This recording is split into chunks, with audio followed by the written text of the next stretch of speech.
I had put on this wedding suit for the third time. But my wife, Olivia, a police officer, still hadn't been wedded to me for the first time. Right on our wedding day, she received an assignment in the Emerald Wetland area. I waited in the hotel all day long with only loneliness for company.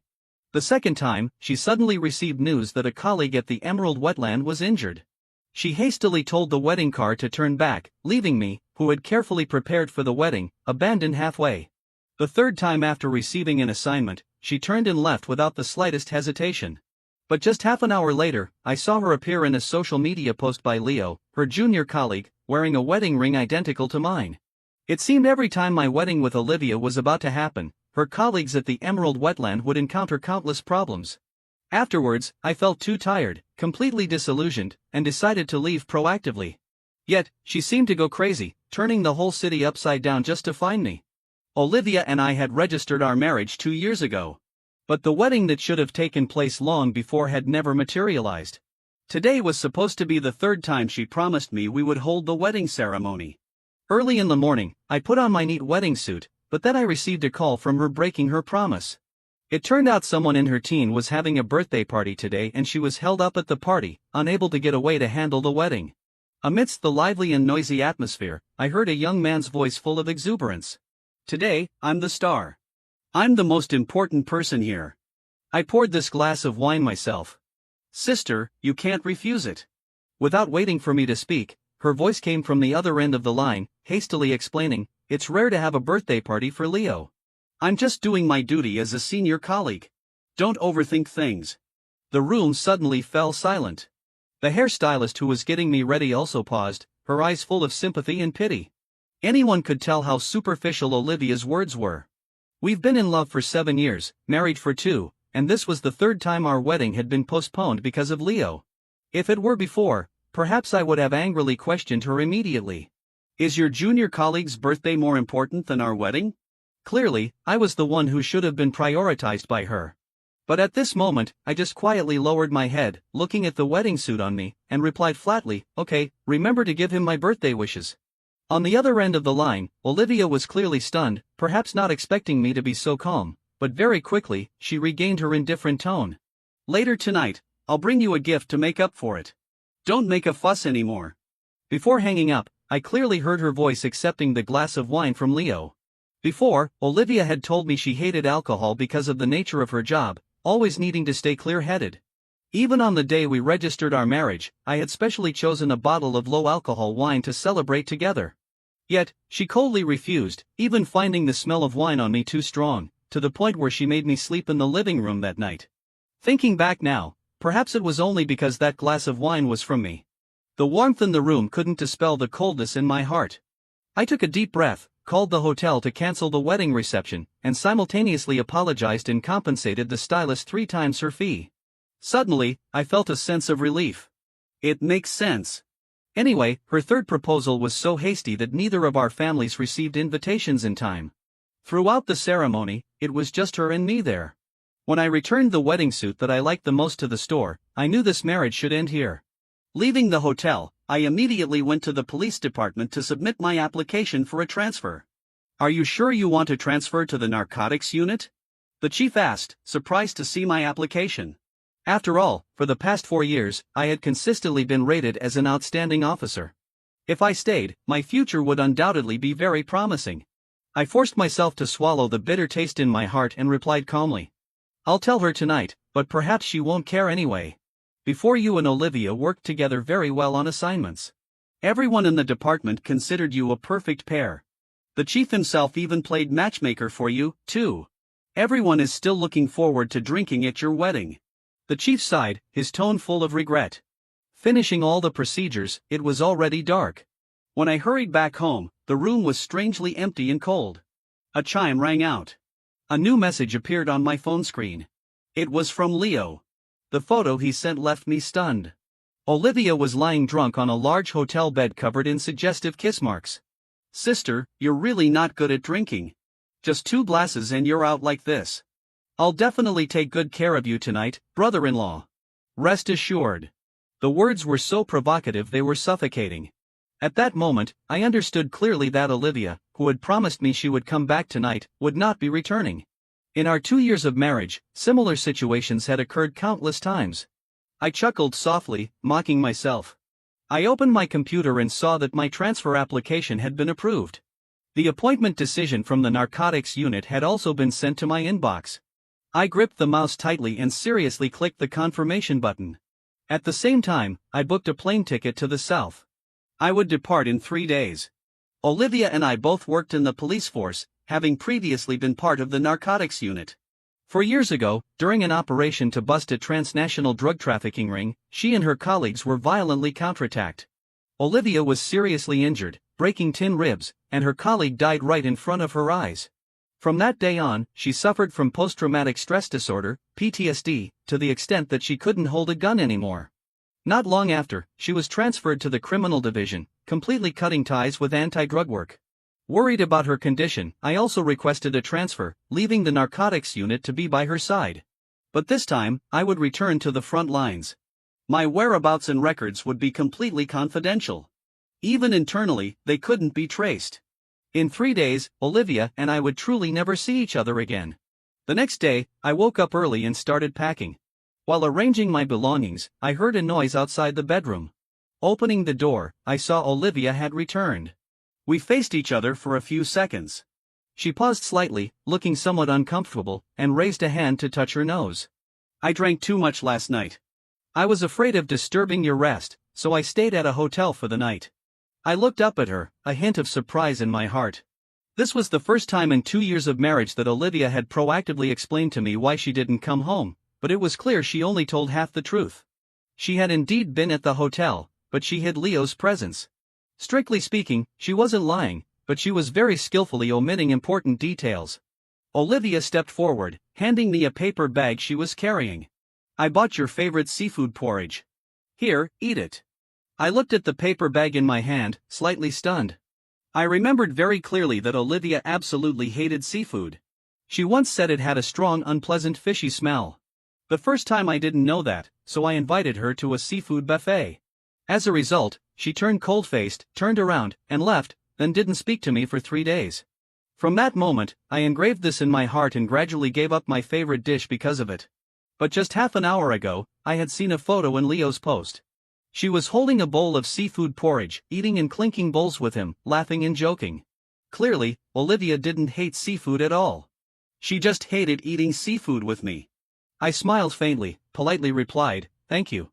Then continued packing, arranging clothes into the suitcase. Olivia's eyes rested on the packed luggage. Her voice was a bit hesitant. "Are you preparing to go on a mission?" I replied slowly. "You could say so." For some reason, after hearing my answer, she seemed to have a burden lifted. Quietly, sighing in relief. "I have something urgent to deal with. I'm afraid I won't be able to come home for the next 2 days." "I know," I said. I didn't look up, continuing my unfinished task. I had originally planned to use the opportunity tonight to tell her about my transfer decision, viewing it as a formal farewell to this relationship. But looking at the situation now, perhaps it wasn't necessary anymore. Olivia suddenly walked quickly into the bedroom and took out an exquisite gift box from the closet. She left hastily and decisively, slamming the door shut. The impact was so strong it shook the wall. The wedding photo hanging on the wall also fell down, the glass shattering into fragments scattered across the floor. That was the only photo Olivia and I had ever taken together in a seemingly intimate way, but it turned out to be just a deception. Her eyes in the photo were strangely empty. That day, we had planned to take wedding photos together, but midway through, she suddenly abandoned me and left just because Leo called with tear-filled eyes. Her smile became stiff. As for me, I was completely surprised and couldn't have predicted this. Initially, she said Leo called because he had lost his underwear at home and asked for my help. But how could a wedding photo session be without the bride? Having no other choice, I eventually had to find a temporary substitute and then edit it in post-production. After that incident, Olivia apologized and promised me we would take a complete set of wedding photos again. But to this day, that promise has never materialized. Perhaps she had forgotten long ago. A lie remains a lie. No matter how hard you try, it cannot become the truth.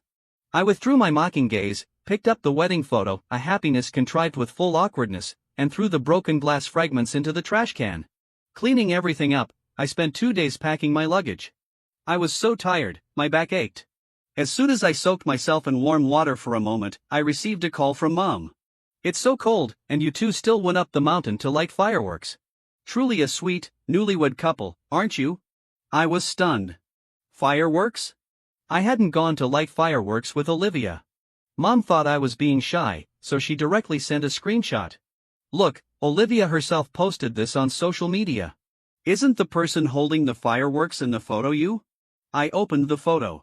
In Olivia's post, there was the back of a male figure holding fireworks. Although the photo was a bit blurry, I immediately recognized it was Leo. He was wearing the latest version of a Rolex watch on his wrist and holding the exquisite gift box that Olivia had hurried back to get yesterday. The caption below the post read, "To my boy, happy birthday." I stared intently at those words, quietly opening my phone. There wasn't any message sent to me. It turned out Olivia had blocked me beforehand. Mom continued happily. "Although today is your lunar birthday, your actual birthday is still half a month away." Maybe Olivia was too happy and got confused. Don't blame her. Okay. My whole body stiffened. I had almost forgotten that for a very long time now, Olivia and I had never celebrated a birthday together. In her eyes, a man approaching 30 like me shouldn't be too naive or expect small things like birthday cake and fresh flowers. But Leo, who was a year younger than me, was worth her dedicating an entire sky of dazzling romantic fireworks to him all night. "Ethan, you two just had your wedding the other day. Why didn't you post photos on social media? Quickly send Mom a few pictures. Mom wants to show off her beautiful daughter-in-law to her friends." I lightly bit my lip and replied calmly, "Wait until I finish dealing with something. I'll send them to you later. Mom's health hasn't been good these past few years, and she has to stay elsewhere for recuperation." I didn't want her to worry about these trivial matters. It was just a pity that the wedding I had hoped for so many years after being cancelled 3 times was finally gone. In the middle of the night, Olivia returned. The strong smell of burnt fireworks clung to her, startling me awake. She turned on the light and saw the empty space on the wall where the wedding photo had previously hung. Her whole body stiffened. "Where's the wedding photo? Why is it gone?" Her expression was tense, her eyes bewildered. I replied indifferently, "It fell and broke." Hearing this, Olivia bent down and looked into the trash can, seeing the shattered glass fragments inside. After staring for a moment, she quietly sighed in relief. She walked to the bed and handed me a gift box. "This is the gift I promised to buy you last time. See if you like it." I opened it. It was a Rolex brand fountain pen. I wasn't surprised. Just quietly looked at the gift. Perhaps when she bought the watch for Leo, she conveniently bought this pen, too. She had no idea that I already had 5 identical pens in my drawer. They were all compensation gifts after each time she broke a promise. I didn't say anything, just quietly took it and put it in the drawer. Just then, she suddenly spoke up. "At the end of the year, the police department will hold a selection for outstanding police officer. Ethan, this time, could you yield to Leo? He's worked very hard and just hopes to be recognized once. You already have a pile of achievements. Let him have it this year." As she said that, Olivia's eyes were a little evasive, not daring to look directly at me. A sense of bitterness rose in my heart. In this world, nothing comes without a price. Even this superficial gift was only given because of Leo. I maintained my composure and quietly nodded, making a promise. Not just this year, but from now on, I wouldn't compete with him for any honors. "After tonight, tomorrow, I will leave this place." "Really? You promised you can't go back on your word." Perhaps because my attitude was too decisive. Olivia was a little surprised. Her eyes darted a few times. Then she quickly added, "I don't mean anything else. Leo was like a younger brother to me. I just don't want to see him disappointed." She paused for a moment, then continued, "I have the day off tomorrow. I don't have to go to work. How about we use this opportunity to hold the wedding this time? I promise I will definitely wait for you to come and pick me up." I remained silent, pulling the blanket higher, not replying. My eyes fell on the neatly packed suitcase. Olivia seemed to realize something. Her voice became slower. "It's my fault. I almost forgot you have a mission tomorrow. So, what time is your flight today?" 6 p.m. After some thought, I decided to use this opportunity to tell her about my impending departure. But just as I was about to speak, my phone rang again. "Sister Olivia, it's so late at night. Someone strange is frantically knocking on my door. What should I do?" I'm so scared. Leo called for help, his voice trembling and mixed with sobs, sounding pitiful. Olivia immediately spoke in a soft, comforting tone, then rushed out. I reflexively called her back. Olivia, enough.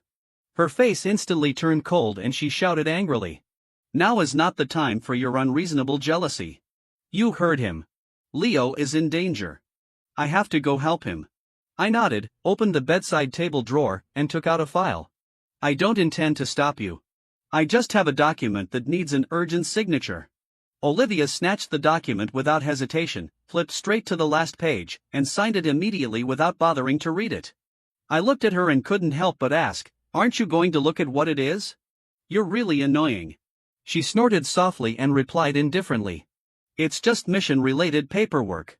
I've signed it countless times over the years. You should have gotten it ready earlier. It's wasting my time. I swallowed the words I was about to say, just smiling slightly. All right, go quickly. Leo is waiting. Olivia got up without hesitation and walked out the door. Before leaving, she didn't forget to remind me. There's still time tomorrow. It's just a small ceremony anyway. Just get ready beforehand. I'll wait for you to pick me up at 9 a.m. sharp. This time, I promise no matter what happens, I won't break my promise again. I lowered my head and looked down at the document that bore her signature, divorce papers. I clenched the paper tightly in my hand while watching her hasty departing figure and let out a bitter smile. On the last day before I left, she finally remembered her long-ago promise. But it was too late. The next morning, I finished packing and went to the airport early. By 1 p.m., I still hadn't received any messages from Olivia. She didn't ask why I hadn't come to pick her up. She didn't wonder about the wedding.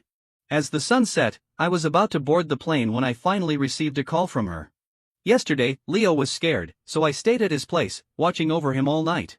Perhaps I won't make it to the wedding, but don't worry.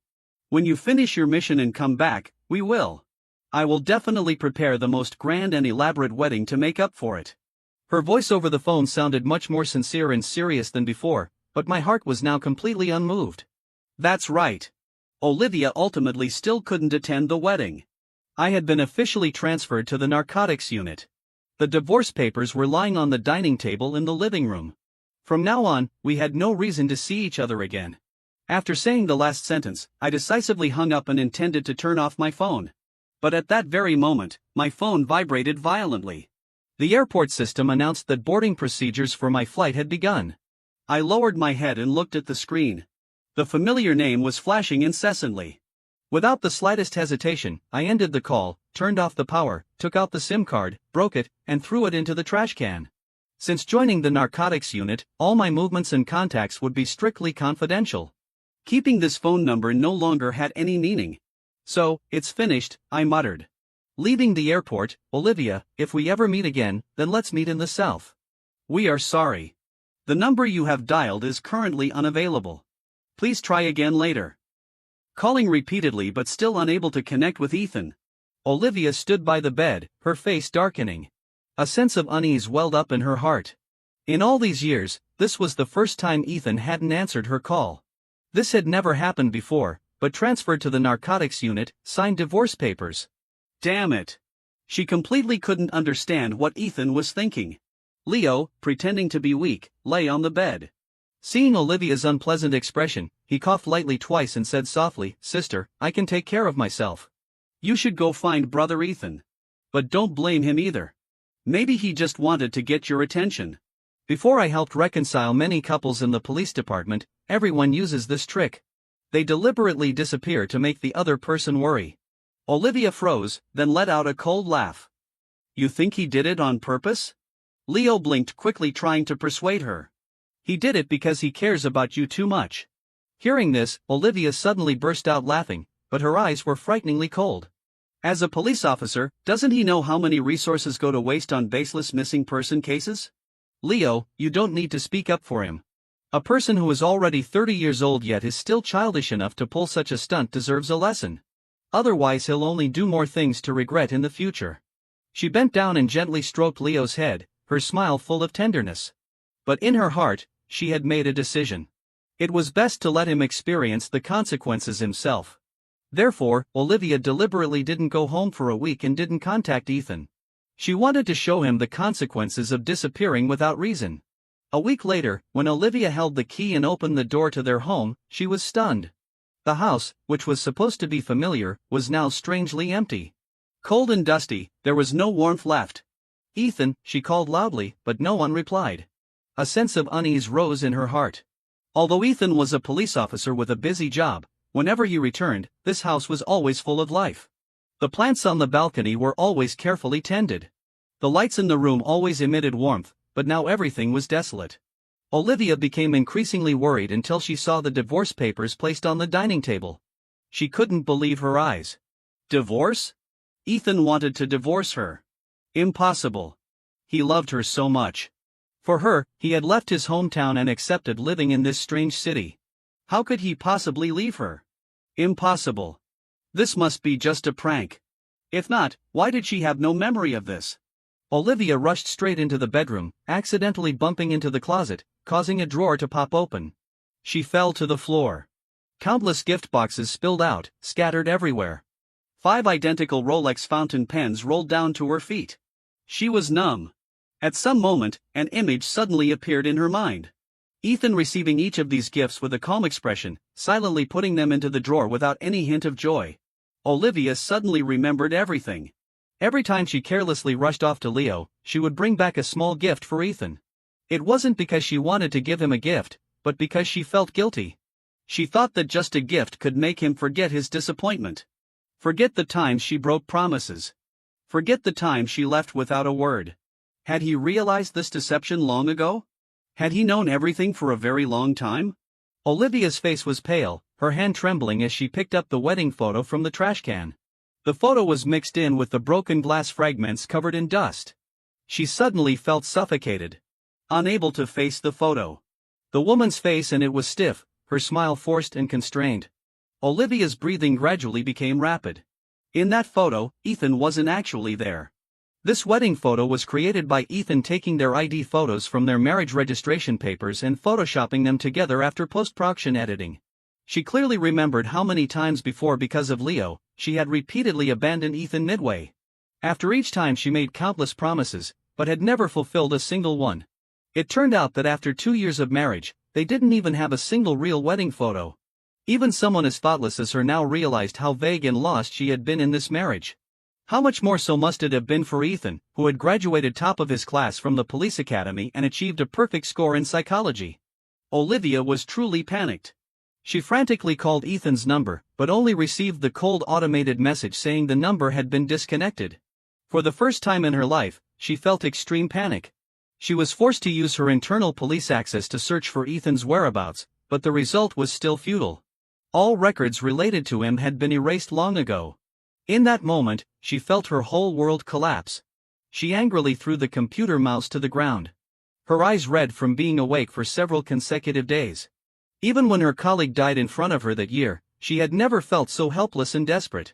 Finally, her supervisor couldn't tolerate this situation anymore.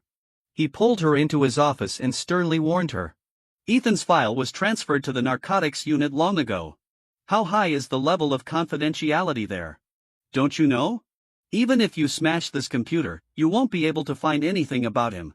The supervisor glanced at the divorce papers she had crumpled in her hand, shaking his head and sighing. Before the organization reminded you more than once. They told you that you should be serious about your marriage and cherish the person beside you. But you always said that Leo was just a younger brother. Nothing to worry about. So now I ask you, is there any younger brother in the world who was more important than your own husband, important enough to make you abandon him repeatedly on your wedding day? I know I was wrong. Olivia's voice was filled with regret. I will go find Ethan immediately. As long as I can find him, I will apologize. I will make it up to him. He is a good person. He will definitely forgive me. The supervisor laughed, but his eyes were full of cynicism. I've only known Ethan for less than 2 years, but I can see he is a man of absolute principles, not easily forgiving. And you? You've been with him for 7 years. Do you really think a person like him would turn back? People always make the same mistake. Only when they lose something do they learn to cherish it. The supervisor threw back a cold remark and left the office. Olivia sat frozen, sinking into her memories. She remembered the day Ethan lost his colleague. His psyche was so severely damaged he almost completely collapsed.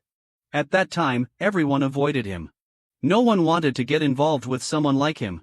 Only she stayed by his side, not disliking his breakdown nor blaming his causeless outbursts of anger.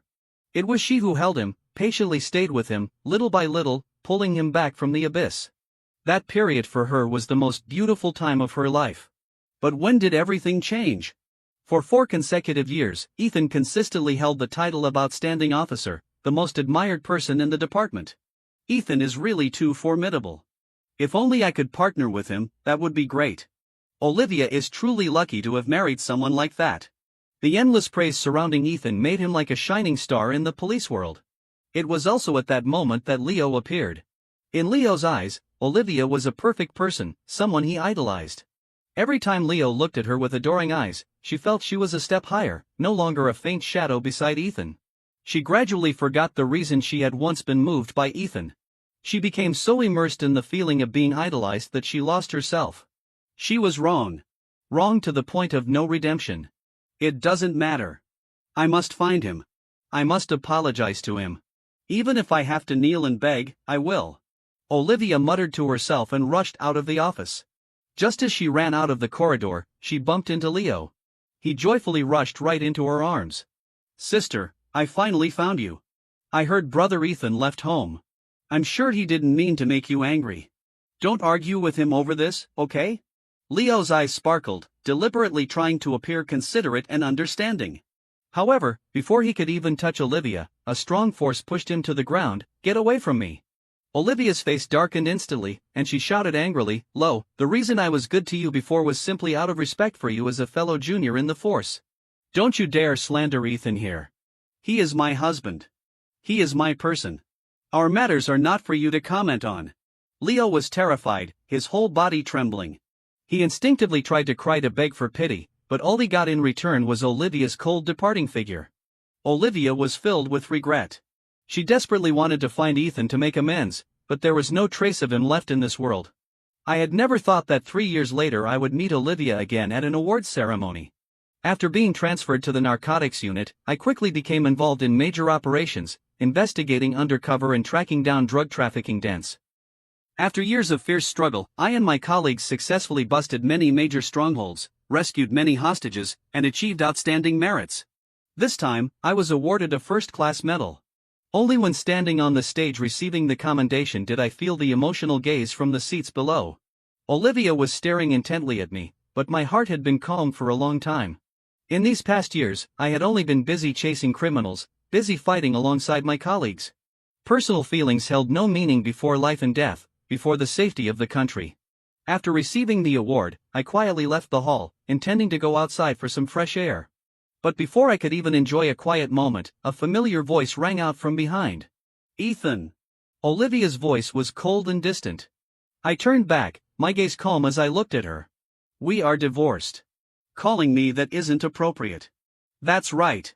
6 months ago, Olivia and I were officially divorced with her own signature on the divorce papers and the fact that we had been separated for 2 years. No matter how she argued, the court still granted the divorce according to regulations. Due to the nature of my work, I wasn't present at the hearing. But thanks to the support of my superiors, I successfully severed all final ties with her. "I'm sorry. I just missed you too much." Olivia's eyes didn't leave me, her voice trembling. "It's been a long time. You've gotten darker. You look too thin. You must have endured a lot of hardship." I chuckled softly. "You're mistaken. Actually, compared to when I first joined the narcotics unit, I've gained 3 kilograms. It's just physical training that's made my muscles firmer, so I look thinner. As for hardship in the force, in the national security forces, who doesn't endure hardship? Compared to those who have to hide in the shadows, facing danger daily, trading their lives moment by moment, I've already been very lucky. I have never regretted my choice. From the beginning, I joined the police academy specifically to enter the narcotics unit. My father was once a narcotics officer who sacrificed his life on duty. I wanted to continue his path to protect the final line of defense in the South. Although I once deviated because of one person, thankfully I finally returned to the right path. "Ethan, I've submitted an application for a transfer to the narcotics unit. Very soon, we'll be colleagues again, fighting together." Olivia lowered her head, her hand trembling as she covered her face. Her voice was full of regret. After you left, there wasn't a single day I didn't regret it. Actually, I never really liked Leo. I was just caught up in the feeling of being idolized. I never stopped loving you. The person I truly loved was always you. I don't want to hear it anymore. I frowned and cut her off coldly. I stopped caring about these things 3 years ago. As for her transferring to the narcotics unit, what does she think the narcotics unit is? With her unstable mental state, unable to even hold a gun steadily, her coming here would only be a hindrance to her colleagues. If I remember correctly, her psychological evaluations have never met the required standards. Someone like her, even if she transfers to the narcotics unit, would only be a burden. I spoke my thoughts plainly, but Olivia seemed to misunderstand. Her eyes suddenly lit up with hope. I knew it. You still care about me, don't you? You still love me. She said that without hesitation, her eyes burning as if she wanted to find a little of the familiar feeling from the past. So, can you give me a chance to pursue you again from the beginning? I remained silent, not replying. Yesterday, I had just put my fingerprint on the team's plan for a transnational drug trafficking bust operation. This mission would last at least 5 years. I couldn't return to the country. Even if Olivia could pass the psychological evaluation, there would be no chance for us to meet again. I already said we don't need to see each other again.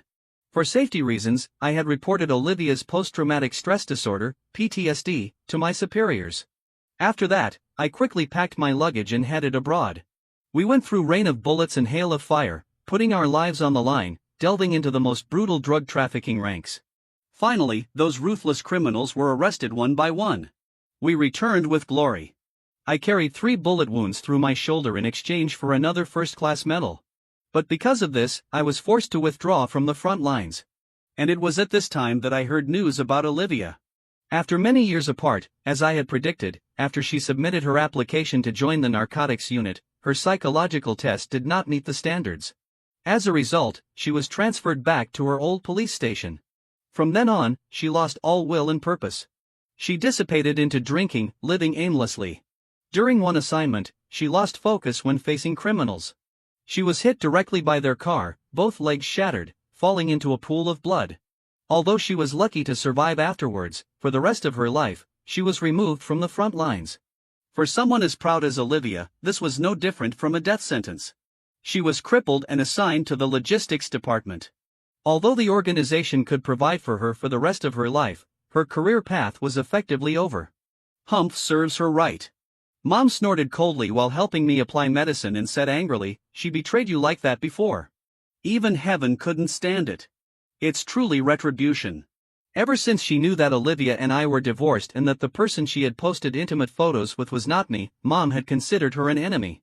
Every day, Mom recited prayers for my well-being, but she didn't forget to curse Olivia a few times.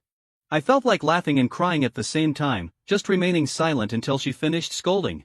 After scolding Olivia, Mom turned to me and nagged. "You're almost 40 now. You need to think about yourself." I smiled, reached out to touch the medal on my chest, and smiled radiantly. I thought it through. I will continue to serve the people wholeheartedly. 3 years later on TV, the awards ceremony for anti-drug efforts was being broadcast live. The host solemnly introduced next. Please welcome Mr. Ethan, who has dedicated over 10 years to the police force and achieved significant merits in anti-drug operations, to give a speech. I walked onto the stage, adjusting my uniform. The lights shone down, highlighting the sparkling medals on my chest. Looking down at the audience, I saw Mom sitting there, her face full of pride. As for Olivia, she wasn't present. Only a wheelchair quietly stopped outside the hall.